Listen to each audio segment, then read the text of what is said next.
JEE 2026 को लेकर अभी स्टूडेंट के माइंड में काफ़ी सारे सवाल घूम रहे हैं, जैसे कि रजिस्ट्रेशन कब शुरू होगा, अगर आधार कार्ड और 10 की डिटेल्स मिसमैच कर रही हैं तो उसको सही कैसे करें, एग्जाम सिटी को लेकर पूरी न्यूज़ क्या है और एनटीए की ऑफिशियल अपडेट क्या है, कौन कौन से डॉक्यूमेंट रेडी रखने हैं, एलिजिबिलिटी क्या है, और अगर फॉर्म भरते वक्त कोई मिस्टेक हो जाए तो हेल्प कहाँ से मिलेगी, यानी कि helpline number, email ID, contact details क्या हैं। ऐसे ही कई सारे डाउट्स हैं जो जेईई एस्पिरेंट के माइंड में अभी घूम रहे हैं। तो इस वीडियो में हम आपको देंगे इन सभी क्वेश्चन का क्लियर, अपडेटेड और ऑथेंटिक आंसर, ताकि जब जेईई 2026 का रजिस्ट्रेशन शुरू हो तो आप बिना कंफ्यूजन के कॉन्फिडेंटली और काफ़ी स्मूथली अपना फॉर्म फिल कर सकें। इसके साथ ही हम बताएंगे वो कॉमन मिस्टेक्स भी जो स्टूडेंट अक्सर कर देते हैं, और वीडियो के एंड में आपको मिलेंगे कुछ ऐसे फ्री और जेन्युइन प्लेटफॉर्म जहां से आप जेईई 2026 के फ्री मॉक टेस्ट ले सकते हैं। तो वीडियो काफ़ी इन्फॉर्मेटिव है, इसको एंड तक ज़रूर देखें। तो चलिए एक एक करके आपके सारे कन्फ्यूजन क्लियर करते हैं। जेईई 2026 रजिस्ट्रेशन को लेकर जो कॉमन क्वेश्चन अभी हर स्टूडेंट पूछ रहा है वो ये है कि रजिस्ट्रेशन कब स्टार्ट होगा, क्या हम सेशन 1 स्किप करके सिर्फ सेशन 2 के लिए अप्लाई कर सकते हैं, दोनों सेशन की फ़ीस कितनी होगी। तो चलिए एक एक करके आपको इन सब के आंसर देते हैं। तो जेईई मेन हर साल 2 सेशन में कंडक्ट होता है, सेशन 1 और सेशन 2। फीस की बात करें तो अगर आप सिंगल सेशन में अपीयर होते हैं तो आपकी फ़ीस, अगर आप मेल कैंडिडेट है तो 1000 होगी, फीमेल के लिए फ़ीस 800 है, और रिजर्व कैटेगरी यानी कि ST SC PWD के लिए फ़ीस 500 होती है। आप इस लिस्ट का स्क्रीनशॉट ले सकते हैं, इसमें आपको दोनों सेशन की फ़ीस और सिंगल सेशन की फ़ीस मिल जाएगी। नेक्स्ट क्वेश्चन है कि एक्सपेक्टेड रजिस्ट्रेशन टाइम क्या है। तो सेशन 1 के लिए रजिस्ट्रेशन यूजुअली अक्टूबर के एंड में शुरू हो जाएगा या फिर नवंबर के फर्स्ट वीक में, और सेशन 2 होगा फेब 2026 में। एग्जाम डेट की बात करें तो सेशन 1 का एग्जाम जनवरी 2026 में होगा और सेशन 2 का अप्रैल 2026 में। आप दोनों सेशन में अपीयर हो सकते हैं अगर आपको अपने मार्क्स इंप्रूव करने हैं, ये आपके लिए काफ़ी फायदेमंद होगा। सिर्फ सेशन 2 में अपीयर होना है तो वो भी पॉसिबल है।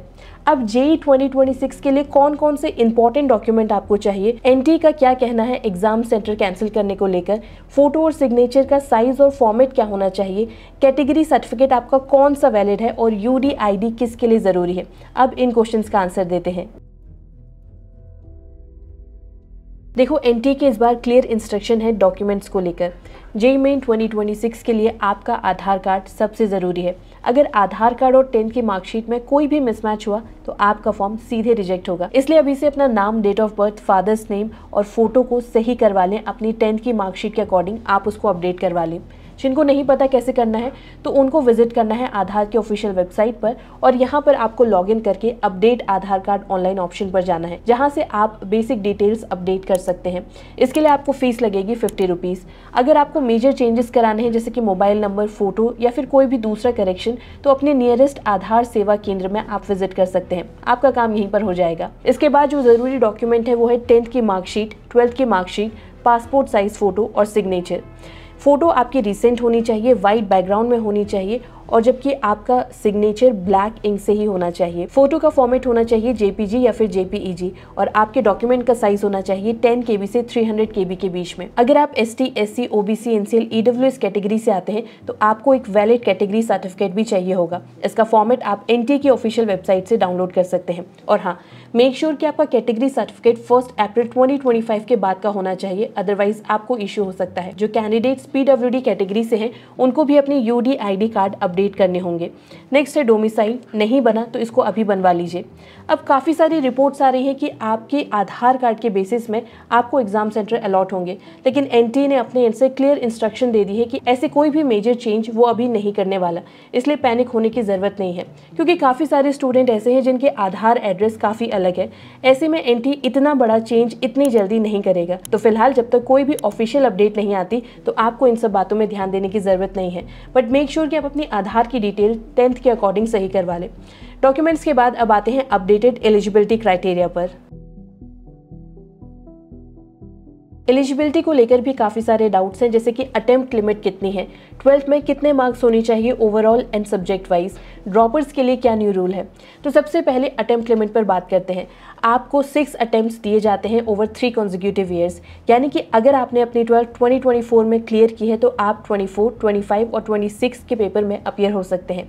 अगर आप इन ईयर के ड्रॉपर हैं तो आप JEE 2026 में अपीयर हो सकते हैं। वैसे परसेंटेज रिक्वायरमेंट को लेकर काफ़ी कॉन्फ्लिक्ट और डाउट होता है स्टूडेंट के माइंड में। देखिए, अगर आप IIT में एडमिशन चाहते हैं, NITs में एडमिशन चाहते हैं, IIITs या फिर GFITs में एडमिशन चाहते हैं तो वहाँ पर जनरल, OBC, EWS कैटेगरी के लिए 75% होना ज़रूरी है या फिर बोर्ड के टॉप 20 परसेंटाइल के स्टूडेंट को एडमिशन मिल जाता है। ST SC के लिए परसेंटेज है 65। अब JEE में अपीयर होने के लिए आपको कौन कौन से सब्जेक्ट होने चाहिए आपके 12th में, तो वो है फिजिक्स, मैथमेटिक्स, केमिस्ट्री, बायोलॉजी या फिर बायोटेक्नोलॉजी। और इसके साथ ही बी आर्क में physics, chemistry and mathematics important है। वैसे एलिजिबिलिटी क्लियर होने के बावजूद भी काफ़ी सारे स्टूडेंट कुछ कॉमन मिस्टेक कर देते हैं अपने रजिस्ट्रेशन के टाइम पे, जिसकी वजह से उनका फॉर्म रिजेक्ट हो जाता है। अब उस पर बात कर लेते हैं। JEE 2026 फॉर्म फिलिंग के टाइम पे आपको कुछ इंपॉर्टेंट बातें याद रखनी है, क्योंकि अगर फॉर्म फिलिंग के टाइम पे आपसे कुछ भी गड़बड़ी होती है तो इस बार आपका फॉर्म सीधे सीधे रिजेक्ट होने वाला है। अब बहुत बार स्टूडेंट फॉर्म फिलिंग के टाइम पे कुछ मिस्टेक कर देते हैं और जिसको कवर अप करने के बजाय वो एक नई ID और न्यू लॉगिन से दोबारा फॉर्म फिल कर लेते हैं। आपको ऐसा नहीं करना है, क्योंकि इससे आपका कैंडिडेट हमेशा के लिए कैंसिल हो सकता है। नेक्स्ट कॉमन मिस्टेक होती है डॉक्यूमेंट्स में। आगे चलकर जोशा और JEE में डॉक्यूमेंट्स जो आपने अपलोड किए हैं उनमें अगर मिसमैच हुआ, यानी कि कोई भी गड़बड़ी हुई, तो आपका फॉर्म रिजेक्ट होगा और आपको काउंसलिंग में बैठने ही नहीं दिया जाएगा। तो मेक श्योर कि आप अपना नाम, पेरेंट्स का नाम, date of birth, Aadhaar number बिल्कुल सही डालें। इस बात का ध्यान रखें। अगर आपके नाम और आधार कार्ड में कोई मिस्टेक है तो मेक श्योर कि उसे अभी सही करवा लें। नेक्स्ट है ईमेल ID और मोबाइल नंबर सही डालना। आपको यहाँ पर कोई नई ईमेल ID बनाने की ज़रूरत नहीं है, लेकिन अगर आप बना रहे हैं तो मेक श्योर कि रिकवरी ईमेल ID भी ज़रूर डालें, क्योंकि most of the time student password भूल जाते हैं और उसके बाद उस ID को वो रिकवर नहीं कर पाते। नेक्स्ट आता है स्टेट ऑफ एलिजिबिलिटी। अब बहुत सारे स्टूडेंट इस पर कंफ्यूज हो जाते हैं। तो फॉर्म फिलिंग के टाइम पे आपकी स्टेट ऑफ एलिजिबिलिटी वो है जहाँ से आपने अपनी 12th की है, ना कि जहाँ पर अभी आप रहते हैं। तो इस बात का ध्यान रखें। डॉक्यूमेंट की क्लैरिटी भी बहुत ज़रूरी है, जिसके बारे में हमने आपको ऑलरेडी बता दिया है। फॉर्म फिलिंग के टाइम पे फॉर्मेट ज़रूर चेक कर लें, साइज़ ज़रूर चेक कर लें और मेक श्योर कि आप अपनी क्लियर फ़ोटो डालें। एक और बात कि NT हर साल छोटे मोटे चेंजेस करता रहता है फॉर्म फिलिंग में, तो मेक श्योर कि इन्फॉर्मेशन बुलेटिन भी आप अच्छे से पढ़ लें। और हाँ, अगर कोई भी इशू है तो आप इस ईमेल ID और इन हेल्पलाइन नंबर पर कॉन्टैक्ट कर सकते हैं। फॉर्म फिलिंग के टाइम पे अगर आपको कहीं पर भी डाउट रहता है तो इन नंबर से आपको हेल्प मिल सकती है। खैर, अब हम आपको बताते हैं कुछ ऐसे प्लेटफॉर्म जहाँ से आप फ्री में मॉक टेस्ट ले सकते हैं JEE के, जिससे आपकी प्रिपरेशन काफ़ी स्मूथ हो जाएगी। तो चलिए अब आपको ये बताते हैं। अब आई नो कि आप में से काफ़ी सारे स्टूडेंट हैं जो कोचिंग की फ़ीस तो दे ही रहे हैं, लेकिन मॉक टेस्ट के लिए उनको अलग से पैसे भी देने पड़ते हैं।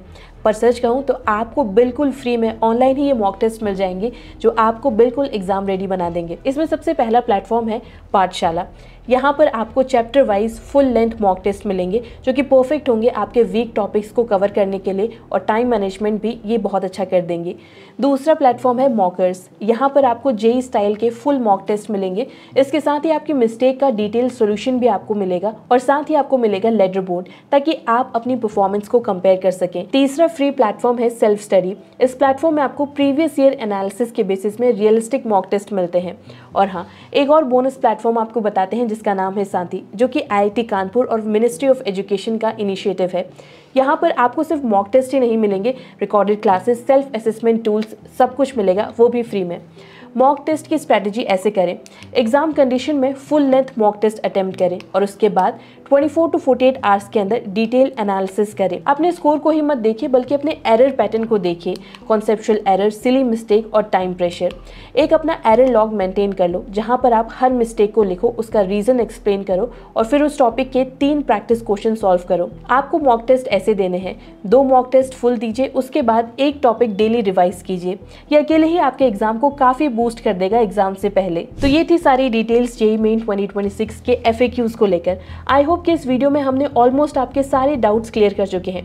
इन केस अभी भी आपके माइंड में कोई डाउट है तो आप कमेंट सेक्शन में हमसे ज़रूर पूछें। और हाँ, वीडियो पसंद आया हो तो इसे लाइक ज़रूर करें, अपने फ्रेंड्स के साथ शेयर ज़रूर करें और JEE की हर एक लेटेस्ट अपडेट के लिए अभी फॉलो करें सर्व ज्ञान।